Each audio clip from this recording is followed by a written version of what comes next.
Greetings, Earthlings. This is the Shotguns and Roses podcast. I am your host, Jay. Today we are going to laugh at a few things, because that's what I do. I laugh because I'm a horrible, mean person. We're going to start with... There's a few different things I wanted to touch on, so we're going to start with Candace Owens. That's the easiest one because it's hilarious. Candace Owens, in case you don't know, is the young lady, that's right, she's only 29, black conservative, leader of the Blexit movement, which is the black exit from the Democrat Party movement. I obviously think it's funny when people do exit movements. We've got Brandon Strzok with Walk Away, and we've got the Jexodus, which I can't remember her name right quick. And we have Candace Owens, who is awesome. It was getting better every day at debate and at everything she does. I couldn't imagine if I had to go up against some of the people she's had to go up against and be as clear-headed and not be a complete maniac. I know that I don't have a good temper when it comes to people saying things that are completely ridiculous about me or in my face. I have no idea how she was able to control her composure this week. Although I think if you watch the video, you could physically see her like wanting to vibrate off the table, but she kept it chill. She kept it chill. This idiot from California, Representative Ted Lieu, Lie? Is it Lie? That would be too funny, right?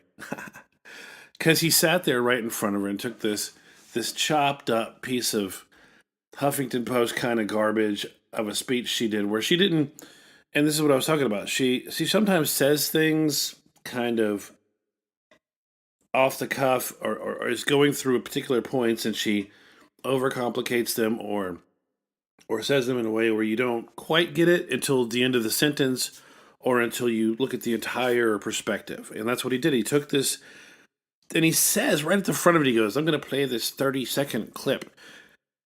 Okay, so you're going to play already. You're telling us you got a chopped up piece of audio you're going to try to push. And that's fine. Go right ahead, jackass. I mean, that's all you guys can do. Anyway, so he plays the 30-second clip on his phone into a mic. And it's still kind of fuggy anyway, you know. But he plays the clip and he says, that this is who the Republicans have chosen to speak. And he tries to frame it like she's a Nazi sympathizer, white nationalist person. By the way, did I mention she's a black woman? She also pointed out in her rebuttal that she works for Prager University, which is run by Dennis Prager, who is a Jew. So you literally couldn't have done a dumber thing on so many levels to try to take something out of context, chop it up, and then it'd be like calling me, anti-steak, because I'll eat a steak night, day. When AOC said we shouldn't eat cheeseburgers for breakfast, lunch, and dinner, I had the audacity to ask the question, why not? Are you a communist? Oh, you are? Okay. Or a socialist or whatever you want to call. Because that's the only person who wouldn't want to eat cheeseburgers for 3 meals a day. But we found out later she was a hypocrite and she did eat cheeseburgers all the time. So anyway, it's not good enough. The little people can't have cheeseburgers 3 times a day. Only important people. So Candace replied, finally, because he didn't allow her to reply. That's another thing. He didn't allow her to reply. He just spit garbage about her to her face. And then this is the unmitigated gall of the political elite. To sit there in front of somebody whose entire existence, her whole reason for being, day and night, if you look at her Twitter, if you look at what she's done, if you look at Blexit, she's literally just trying to help her people, black people, get out of the bullshit cycle of voting for Democrats because they do no good for them. That's exactly what, I know it's not as cool for me because I'm just trying to do it for weirdos and musicians and metalheads and punk rockers. and also black people. I mean, I want you guys to understand, everyone that's listening, that that's the purpose that I'm here. Is I'm so disgusted at the pig fornicating left right now that just lies to everyone. And then they use the media, which they own most of, to lie to everyone else. Then they take their technocracy, the people that run all of the tech stuff, people call it technocracy sometimes, and then they censor opposing voices. This is called fascism. So when I hear of Antifa, anti-fascist, and they only fight against the opposite. They fight with the actual fascists. I'm going into a crazy Alex Jones area. Let's get back to the story. So that's why it's infuriating. If you spent your entire life trying to help people that were being suppressed, abused, manipulated, and then someone said that you were the absolute opposite, that you were a racist who wanted to suppress, manipulate, and bully those people. It's literally that disgusting. And against your own race, because you're a white nationalist when you're black. It'd be like saying I'm part of what is that? ISIS. It's like saying I'm a part of ISIS, which is the complete opposite of what I am. Because ISIS, hates gay people, wants to throw them off buildings. I'm the opposite of that. I don't believe you should ever throw a gay person off a building. ISIS believes that women should be covered head to toe. I believe they should be almost naked, to their comfort level, of course. ISIS believes that you should... somehow they have millions of dollars, but you shouldn't have any money. Unless it goes to the caliphate or whatever. So all of these things, of course, would be the complete and utter opposite of me. So calling me a member of ISIS would be basically what this jackass did to Candace Owens by saying that she was supporting Hitler and white nationalism. It's that ridiculous. So finally, a Republican member gives her time to talk back, to say something about it. Because God forbid a Democrat actually let her talk, because I'm not saying that they're racist pieces of garbage, but I'm saying that they don't want her to talk. They don't want her to have her side. Maybe it's because they're sexist pieces of garbage, because she's a female, and not because she's black and they're racist pieces of garbage. Either way. So, she gets the chance, she comes back out there, and she says, Democrats think black people are stupid. And that they're not going to go and look up what I said. And I'm pretty sure there's a few, maybe not all, let's be honest. Maybe not all Democrats think that black people are stupid. They sure act like it, like when they go to a black church or the Jesse Jackson thing a week ago when AOC decided she needed to talk like this. This is what empowerment is. Oh my God, she pulled a freaking Hillary Clinton, you disgusting piece of garbage. Don't act like you talk that way normally. Anyway, so even though there was a poll or a study last week that Democrats seem to speak more simply when they get around an audience of black people. And even though we've got video of Hillary doing it and AOC doing it and Al Gore doing it and Joe Biden all talking like complete ignoramuses in front of black people, even though they claim they have hot sauce in their purse. Oh my God, shut up. All of that aside, let's be fair. Ted Lieu literally sitting in her face and telling her that she's a white nationalist. So she comes back, she says that the Democrats must think they're stupid. And Jerry Nadler, and don't worry, I'll cover this piece of shit in a minute. Jerry Nadler, he bangs his gavel and he says, "You will not call us stupid." And the look on her face is so priceless. It's like, is he fucking kidding me? Literally, she's just like, you didn't listen to what I said. That is not what I said.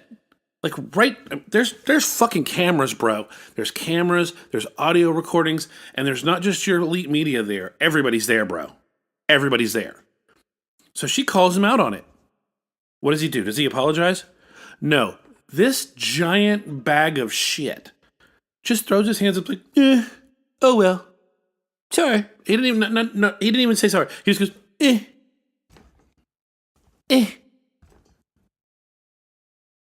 I literally at that point, the fact that she didn't rush the damn the podium where he was at and punch him in the throat and watch that old man hit the fucking ground. I mean, to flippantly just do that horse shit after you pulled that power move on her to try to silence her because you were so infuriated that she would speak up against the lies put in her face. It's that kind of disgusting piece of garbage humanity. So, she continued. I mean, literally, you could tell at that point. I mean, her blood had to be on fire at that point. Mine was. I was like, I literally would have ran in there and punched that man in the face. Because I'm an idiot. I don't have any control. But they call it grace under fire. That's exactly what that was, dude. Because I'd have knocked that old man to his knees and just been nuts. So that's the big props for her there. And then she, as carefully as possible, choosing her words very slowly, eviscerated Ted Lieu.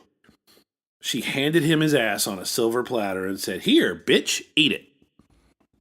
Hilarity. And he just sat there. He just sat there like a smug piece of garbage, like it's going to roll off of him. Well, guess what, Teddy? The whole fucking planet's laughing at you. C-SPAN tweeted out the video. Now, that's just one source. And it's arguably the most boring source for material on the planet. C-SPAN is literally like watching paint dry. Grass grow. A Democrat try to tell the truth. And it's been watched over 4.5 million times the first day. It's the most watched video from C-SPAN ever already. And it's because people are literally just like, are these assholes kidding me? You're going to sit there and make up some horse shit and play your edited video.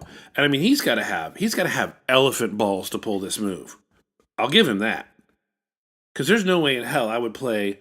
I mean, I could see when like online keyboard warrior imbeciles pull this kind of crap where they edit up a thing and they go, look, you know, I mean, Alex Jones claims all the time that's what 90% of the stuff that are attacks against him are about. I don't know. On that subject, by the way, if you want to laugh your ass off, Alex Jones was on the Logan Paul show yesterday. That's right, the douchey kid that did the suicide video and laughed at the dead body. Apparently, he's still popular. He has his own podcast / video thing. Alex Jones came on, and I think he was drinking straight vodka. It's the funniest shit ever. I haven't even finished it all yet, because it's like 2 hours. This is like a 40-minute podcast that Alex Jones is just owning it. It's ridiculous. And I'm not standing up for Alex Jones's news reporting styles. I'm just using him as an example of the way that people chop things up and make them look way worse than they are and more crazy than they are. And I just want to give giant props to Candace Owens on so many levels, dude. Not only for the fact that she's doing this, that she did this, that she called him out to his face in front of everybody and kept her composure and didn't slap him like a bitch you don't get the money on Friday, but was able to go in there, tear him apart, and do it in such a good way. Every day she gets smarter, better. By the time this chick hits 40, she might be president. I think you got to be 45, don't you? And I know they say that about everybody that's smart, but she's getting so much better every day. But I mean, for Blexit as well, to literally be going out there over enemy lines to try to save her people from being lied to. And that's what makes me more inspired to do what I'm doing, to get on this mic and to look at really god-awful, annoying video camera stuff and YouTube stuff and all the other platforms that are coming out. Big ups to PewDiePie for the D-Live jump yesterday. I mean, hopefully that'll work too. Paul Joseph Watson's already said that too. That's another whole ball game, and this is not going to be a 5-hour thing. Now let's get to Jerry Nadler. I said we'd get to this piece of shit real quick too. Jerry Nadler's one of these jackasses that's been, blathering about Russian collusion for the last 2 years. He's a lying piece of garbage, political elite. He's been a piece of garbage for many, many years. And the fact that he is constantly saying that the Mueller report needs to be completely unredacted and handed to Congress is the absolute opposite of what he said when Bill Clinton had the Starr report done on him. And that's the way they work. That's the way he's covering Bill Clinton's ass. He wants to expose the Republicans' ass. They're just garbage human beings. And everything is a political power play. And he's a piece of garbage. Everything he touches is garbage. So, I hope that the good people of, New York, God, they're never going to vote him out, finally do something and vote him out. And New York's really, literally AOC, Nadler, come on. It would be so great to see any human being come out of that place, but, it's just pathetic how disgusting these human beings are. Now we're going to get on to some sad and annoying news. Julian Assange was gathered up this morning, for lack of a better word, by the English government from the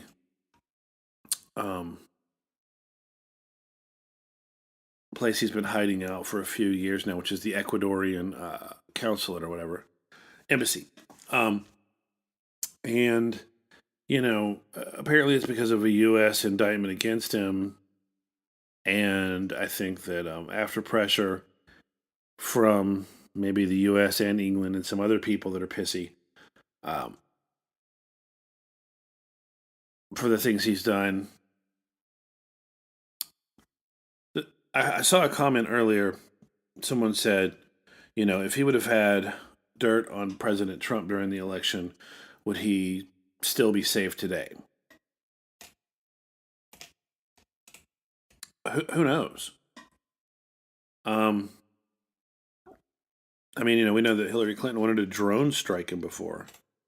And the Democrats who used to love him despise him now because he did probably help a little bit for the election of Trump. But and I don't know who exactly, when they say a indictment against him from the U.S., who that is. I've heard speculation. People think that he's going to come in now that Attorney General Barr is investigating the people in the FBI and the Obama administration who started the Russian collusion horseshit conspiracy theory. That'd be great. I don't think the thing that kills me about this is I'll be honest, I'm conflicted.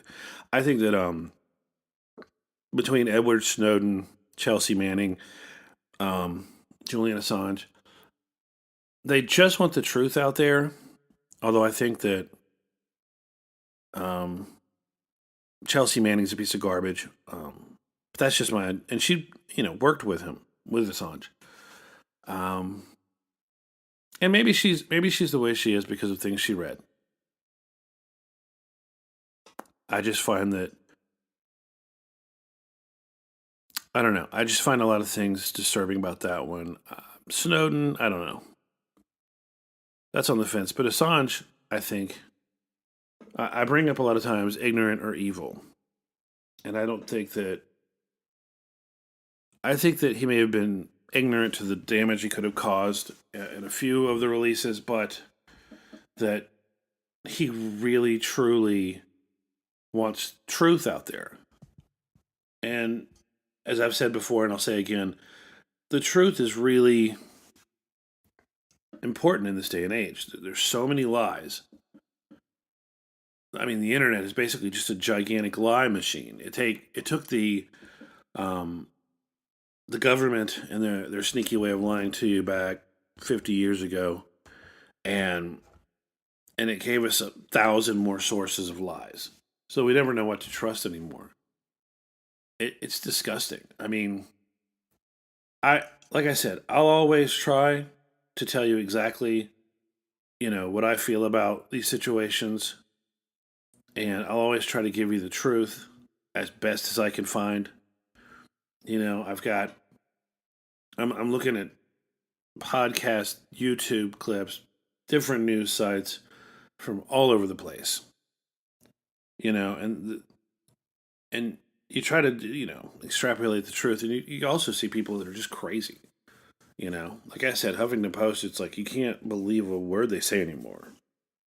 And I used to be able to read some of that. Um,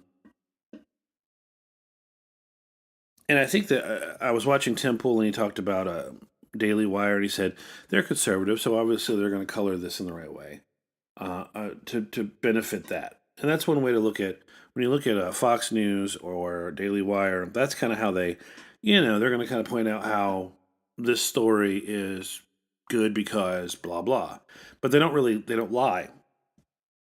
Whereas CNN, MSNBC, NBC lie, and they're not just covering something with a slant in their direction, and that's the problem. And I think that if you look at all of the different ones, you could start to see, you know, and you get a lot of this misinformation, from social media sites too. I was on Reddit the other day, and there was this stupid post by somebody where there was a picture of a bunch of Republicans and Donald Trump was in the middle of the crowd. It's a bunch of white dudes. I don't know how you advertise for diversity. It's just who's running. I would have no problem with that being a Benetton ad of people, but that doesn't matter. The point was the person's comment was, imagine an entire political party that wants to take away free health care from sick people because it was given to them by a black man. There's so many levels of ignorance in that you can't even start. But that's the kind of misinformation that gets posted on social media. And I don't know where they got the thing from either. They could have got it from HuffPo. They could have got it from Salon. They could have got it from their buddy's Facebook. Who knows? I mean, let's break it down real quick as to how it's a giant, ugly lie. And you look at the fact that, one, nobody that I know has free health care. Everyone I know is now paying almost double, if not triple, what they paid before the quote unquote Affordable Care Act came in.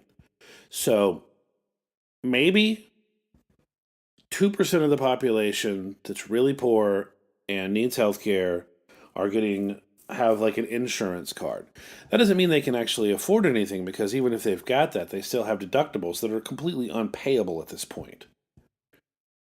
I don't know what planet you live on. Maybe you're the one guy in like Dubuque, Iowa, who's got great free health care, but the rest of the planet and everyone I know in Atlanta, Georgia, and people I know in Florida and other places around this area, relatives, friends, assholes that I don't even like, are all complaining because it sucks.